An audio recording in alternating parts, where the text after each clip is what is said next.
Hey, hope everyone's doing well as this bus goes by.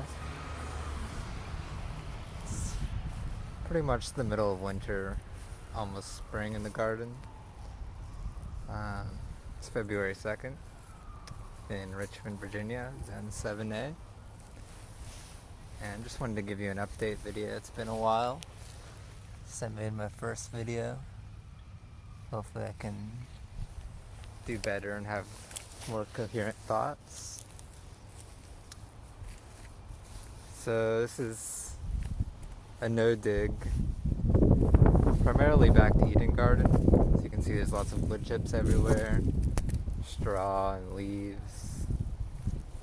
But after putting down the wood chips everywhere, I realized that I'm creating an imbalance of saprotrophic fungi and a lack of the mycorrhizal fungi, because all these wood chips are good for the soil, but they're actually not as good as living organisms. Well, plants, not just any living organism. Because in nature, the ground always wants to be green, as much green as possible. People always talk about how a forest floor is wood chips, but it's usually covered in vines and ground cover and all that. I think the cover crop element gets ignored in back to Eden a lot, because they usually have perennials and stuff like that to keep the mycorrizal alive. So what I've been doing is planting a lot of little strawberries. Let's see what else I've got. Been letting this beautiful chickweed take over. I've noticed I've also planted my raspberries. This winter I've tried to grow a lot of cuttings. And one of my experiments is to grow them in the chickweed and see how it compares to cuttings grown in wood chips.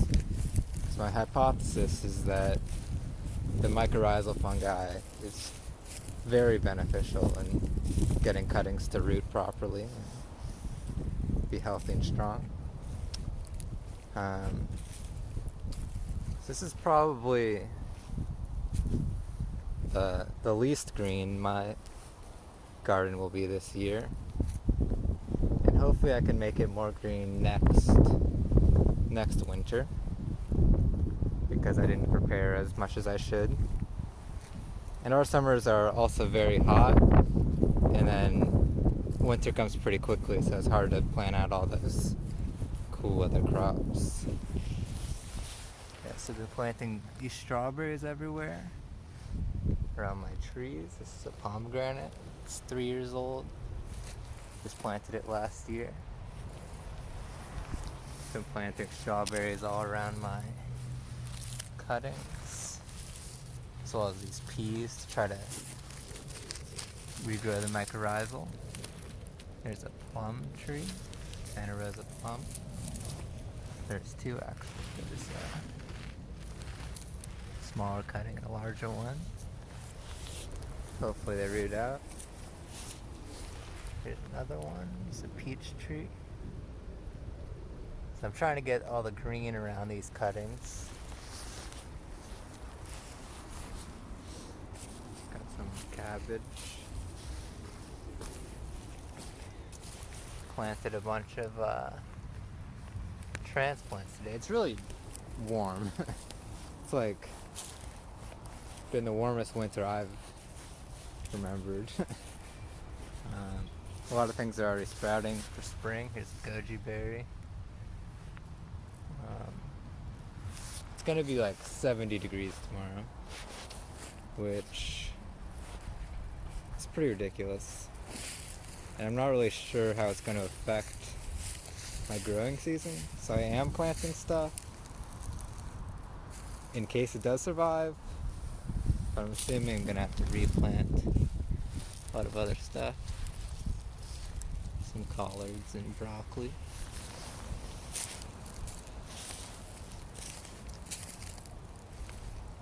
Yeah, I think that's about it for the update. Plant a lot of cover crops and perennials in your back Eden garden.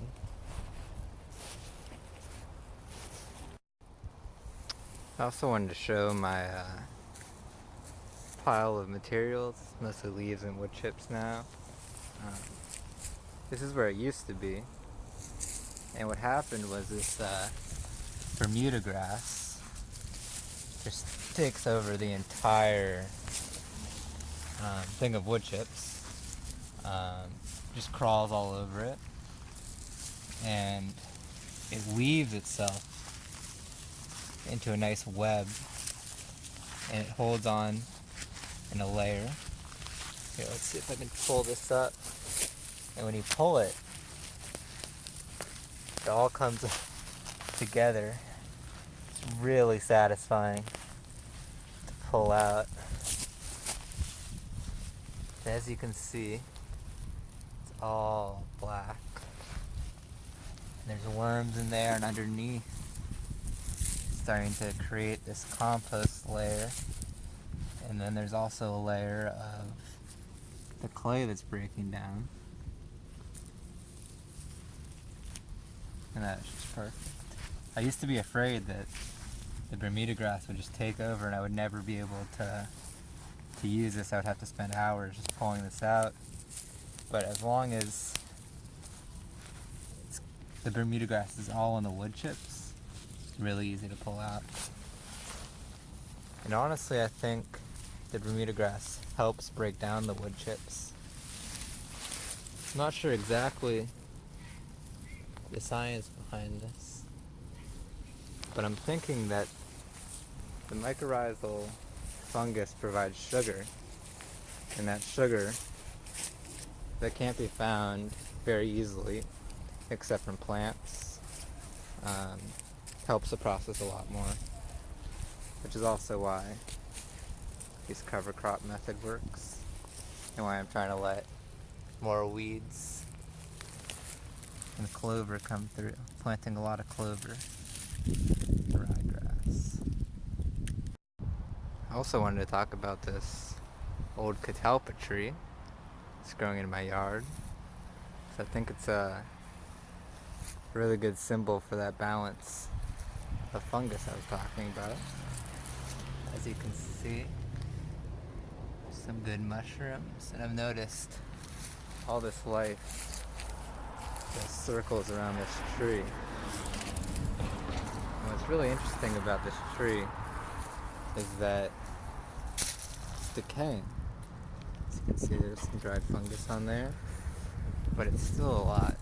It's all this new growth comes off. So every time it rains,